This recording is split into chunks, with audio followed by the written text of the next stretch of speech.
Hey, everybody. Thanks for joining us here today at Mentum, Illinois, our YouTube channel. Thanks for checking out this interview here today. One of the tabs that we're going to have, one of the playlists on our YouTube channel is going to be interviews. We want to take an opportunity to chat with educators across Illinois, talk about things that are top of mind to educators across the state, and again, act as a resource for you to make sure that we connect folks across the state as much as possible. So we're very pleased, Kevin Gallman and I are very pleased here today to be joined by two representatives from a partner district of ours at Edmentum, Harvard District 50, which is in McHenry County. And we're very pleased to have with us today the Superintendent of Schools at Harvard, Dr. Corey Tafoya. And we're also very pleased to have the Director of Curriculum and Assessment at Harvard District 50, Dr. Mary Cooke. And if you have not done so already, make sure that you follow them on Twitter. Corey is at Dr. Corey Tafoya. Mary is at M. Cooke with an E, 49. Make sure that you follow them on Twitter. Always a good follow. Particularly Corey. There's a statue of a cow that he likes to interview folks in the district in front of. Her name is Harmilda in Harvard, and if you have the opportunity, he records those quite frequently and blasts those out on Twitter. So always a lot of fun to follow Corey and Mary on Twitter. Thanks again to both of you for being with us here today. Really, the purpose of our call here today is to talk about the remote learning recommendations that came down from the State Board of Education, and really to talk about the shutdown due to the COVID-19 pandemic. Corey, Mary, the first question that we wanted to ask you was, what was your reaction to Governor Pritzker temporarily closing schools due to the pandemic? Well, I'll go first, and then Mary can share with you kind of some of the things, because one of the things I think we just lucked into is that maybe it was my mom. They always tell you to listen to your mom, and your parents always kind of have this wisdom that sometimes you get and sometimes you don't. But my mom just kept saying, this is something that's going to really affect us. And I was kind of just wrapped up on my own little bubble. But I kept gnawing on me that we need to really try to be ready however we can for whatever situation confronts us with this. And so I started talking to Mary about, we didn't at that point have an e-learning plan submitted and approved by the board and the ROE. So I said, let's get going. And we probably would have had something ready in anticipation for something that could help us with, snow days and things like that. But never did we anticipate this. But we luckily started probably 10 days before the proclamation is really saying with Mary and John Hummel, our Director of Technology, saying, let's really try and work and fasten something down that we could have to use, because I think we may be out of school. And that was maybe a fortunate thing, but we also have been fortunate along the way to be thinking about this as an inevitability in some way, that we would need more formats to educate our students, either due to extended illness or remote learning, or providing supplemental educational experiences for our students, or some unique and diverse way to provide instruction. So we've had a lot of success using things like Edmentum and remote learning and flipping classrooms in unique situations, but never anything to this comprehensive. So really, to Mary's credit and to John Hummel's credit, we whipped together an e-learning plan based on kind of what we had. It's kind of like the soup that grandma somehow puts together at the end of a long break, with a little bit of this and a little bit of that. We had it all kind of ready in parts, and then Mary and John just whipped it together. And so that week before the governor's declaration, we had luckily some time with teachers, and we invited them in, and our instructional coaches were sharing things, saying, just in case we were out. People had a lot of resources and a lot of tools and a lot of ideas. And so luckily, we didn't maybe get as caught off guard as some people might have, I think, in the situation. So having good tools and good partners has really helped us kind of be maybe less surprised by this, and maybe some other people were.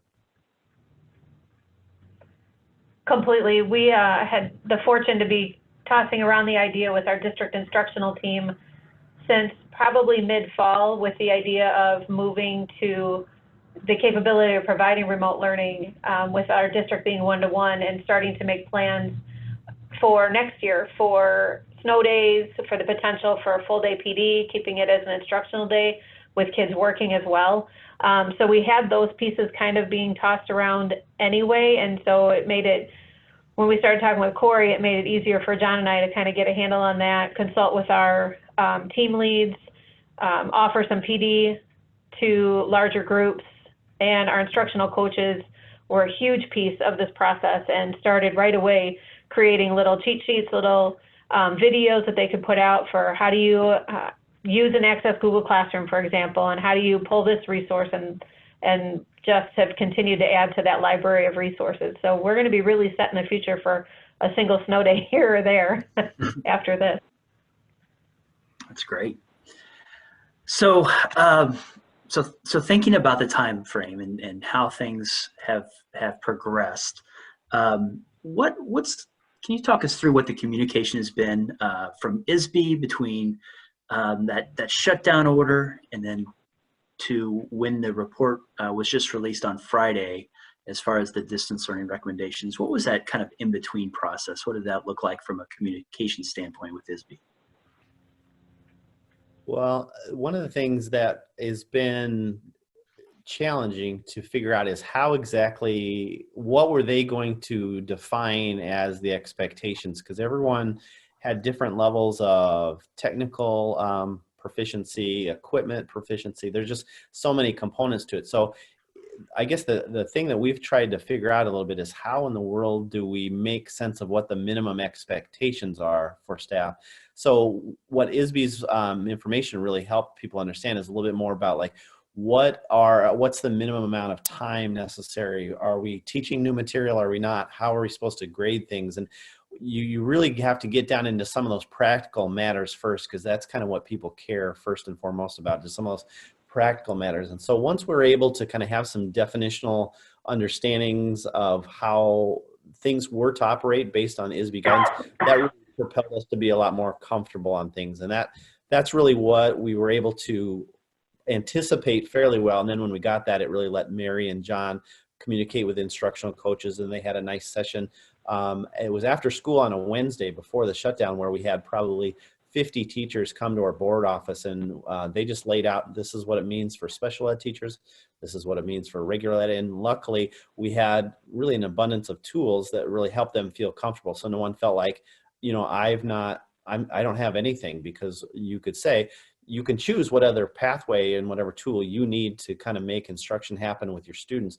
But luckily, we try to emphasize you don't have to do this by yourself. We encourage everyone to work as a team. So in the PLC process, luckily, we had some sense of relief that I don't have to do this all by myself. We're hoping that the first graders all the way across the board in Harvard are getting similar experiences, because that team is creating what they should get together. And since one person may not know how to do all of the tools, but certainly they all have their expertise. And so when they pool that knowledge into one base, they can come up with really good ideas on how they can deliver instruction universally. But luckily, ISBE's guidance has been something that kind of grounded us in what we do need to understand with the basics, grading and amount of time and things like that. And I think the other thing that it did is it gave more flexibility to be asynchronous, rather than the initial thought that we had to be a little more synchronous and have kids online with teachers at particular times. It gave us the flexibility to say, no, that's not at all how it has to be done. We have to be really careful with our kids. So we've got older siblings who are having to help and watch younger siblings. We've got some kids that have gone to work since then, because maybe one or two parents have lost their jobs or been laid off temporarily as this plays out. So we have to be really careful with what we're putting out as well, to make sure that we are true to our students' needs. Yeah, thanks, Mary. Yeah, Corey, good.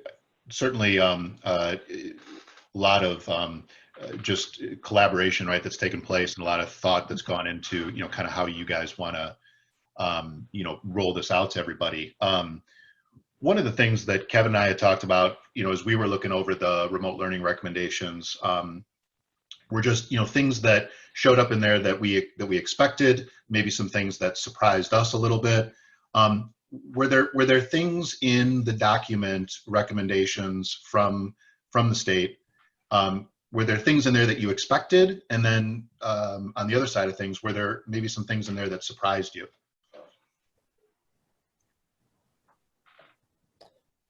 I don't know what Mary would say to this, but one of the things that I suppose it was a surprise, more so than expected, is just really the latitude given to us to make decisions that work best locally. And I really do appreciate that, especially that everyone's individual circumstances, like we've been partners with Edminum for 3 years now. So we've got a whole cohort of people that really understand how that may benefit. And now some of their colleagues that maybe weren't as on board with kind of knowing how to do this are reaching out to, you know, the Shannon Ryans of the world saying, yeah, can you help me do that? Because now I really need it. And so I appreciate that latitude that they gave us to, you know, figure it out for ourselves to agree. And when I was thinking about this, and I think I tweeted something like, how does asynchronous learning with synchronized expectation sound? Because I think people really need to understand what's expected of them, and to give them some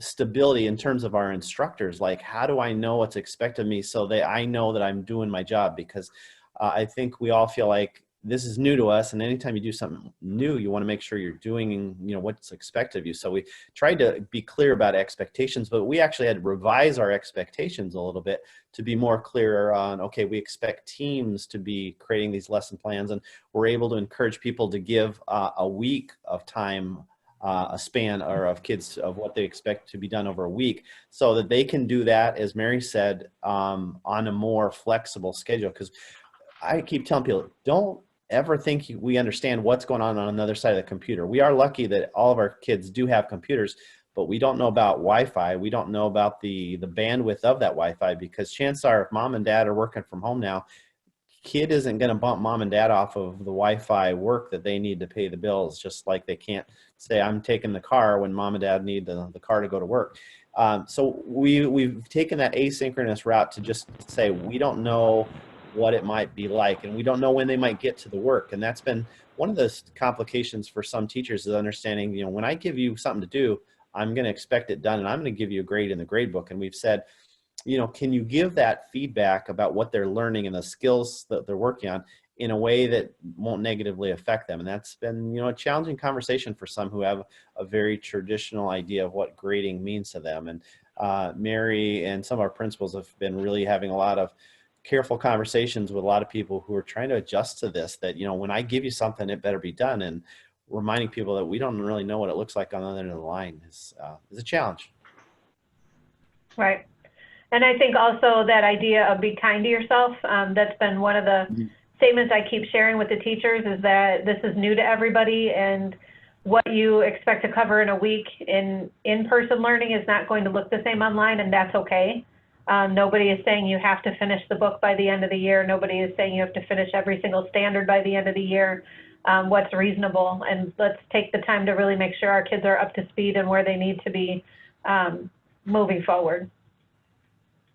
And I wish I remembered the article I read maybe last weekend. It was about lessons learned from the children of New Orleans after Hurricane Katrina. You know, there's a whole year of lost instruction for many of those children, but yet some of the stories of how they overcame, because kids are just so resilient. They're going to figure these things out, and how those kids now are attorneys and, you know, doctors and successful in life, but yet they had one of the most screwed up school years imaginable, and yet they gathered those skills, they figured out those things, and they're fine. So we just need to take a deep breath and not feel so black and white about the things we're doing. And so being able to have opportunities and platforms, various platforms to reach kids on their time schedule in their format has been something that we've been blessed to be able to provide that flexibility. That's a great point with the kids from Katrina, and I think that and be kind to yourself. I think those are two really good themes to take away from this time. As we conclude our time today, Corey, Mary, what are there just one or two recommendations that you would share with other districts or schools, things that you found to be successful during this time, or maybe some pitfalls you've encountered that you could help other people avoid? Just one or two things that maybe come to mind. I bet I Mary think has one of some. the things that we found is one, having a plan with our one-to-one devices that Corey alluded to with the Wi-Fi capabilities. We found more kids not having Wi-Fi or internet access at home than what we thought. And we've had to revise our way of gathering that information a little bit as far as who has Wi-Fi and who doesn't. There was a mad dash, obviously, before the end of the day on February 13th to try and get hotspots in the hands of every single kid. But that was not realistic and feasible. And so we were delivering into that next week, and parents were calling. We changed it to an online form to request that. And so far we've distributed almost 70 now, and we have another 100 en route with a wait list. So it's not going to happen as fast as you want it to, and that's going to be okay. I think that's also giving yourselves some grace that you have a plan in place and some things are out of your control, but you're still working to do the best you can for kids. And one of the things that I've seen kind of materialize, and maybe it's based on just some legwork and over the last couple of years that one of our other partners, Lisa Westman, has worked with us, is when we talk about differentiated instruction, one of the things that she talks a lot about is just how to provide choice. And so one of the things we've been fortunate is to have a strong philosophical viewpoint of what instruction looks like and how we're going to do that. That's kind of evolving and becoming more concrete to us. But within that, there's choices for how you can do that. And that's what our session that Wednesday before we were let out is, here are all the different choices you have to deliver, whether you're in a Google Classroom or you're going to use Class Dojo or whatever your format was, that people kind of gravitate to things they're comfortable with. And so we were able to compile a list of all the things that might be those tools, so they could find those 2 or 3 that they would rely on and feel comfortable with in moments like these where they really needed something to fall back on. And so that philosophical understanding of kind of what it should look like, the mass expectations, and then giving them choice on how they're going to come through with that became, like every classroom, it's the art of instruction. They can decide how it's going to best go, but we'd like to have some synchronized expectations. Yeah, thanks, Corey. Yeah, so kind of building on that, and then I'm going to kick it back over to Kevin to wrap things up. But I wanted to ask you one more question, because I saw that you guys were, Corey, you were quoted in the Northwest Herald in an article that was just released today, and I just kind of wanted to, get a feel for, kind of how the Harvard community has responded, right, to this new normal, and kind of, to your point, Corey, about that meeting that you guys had, what are some of those innovative things, right, that you guys have in store, specifically in Harvard? So maybe just speak to kind of the pulse in the community, whether it's staff, students, or parents, and then kind of what you guys have in store for the students in District 50. Well, it's been one of probably the most tumultuous 3 weeks professionally that I've ever had, just trying to figure this out. And I don't think anything short of, truly the death of a student or a staff member can compare just to how this has set all of us into a different set of experiences we were totally unprepared for. I had one of my grad school professors reach out to me and said, "Sorry, I didn't give you that pandemic lesson in class with me. We'll get back to that." But it really has been gratifying, because we have this, we do a lot with the work of Sean Aker and the Orange Frog, and one of the things they talk about there is following up.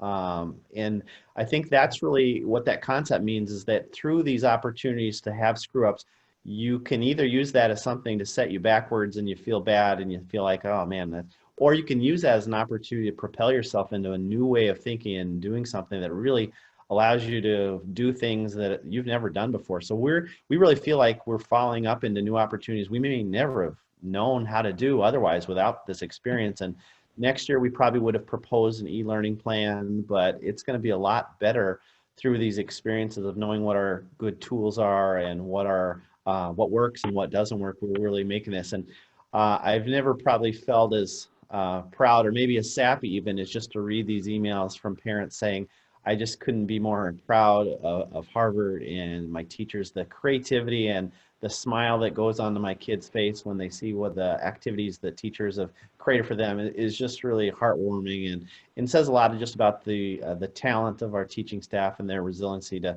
reach out to kids and engage them in a way that they maybe never knew they were even capable of doing before. And I think also our efforts with the community, with the food they can pick up at Jefferson, or we're doing food delivery now for them. We'll have a surprise next week with them through some of our other partners, Bernie's Book Bank and some other things like that. And so trying to keep connected with the kids as well in some sense of normalcy as much as there can be in these times, I think has been critical. And I think the community has really appreciated those efforts that we've been putting out. Yeah. Well, Corey, Mary, I mean, this is, as you said, Corey, the class on how to handle the pandemic is not part of the administrative handbook, and Yeah, wasn't in mine either. I must have been at a watering hole that night. So we really appreciate the time and effort that you're giving to your teachers, your kids, your parents, all the stakeholders of Harvard District 50, and really appreciate the time that you've taken with us today. Good luck as we move forward, and we'll continue to learn from each other, and look forward to hearing what comes next. So thanks again, and we'll see you next time. Thank you both. Thanks, everybody. Thanks for your time.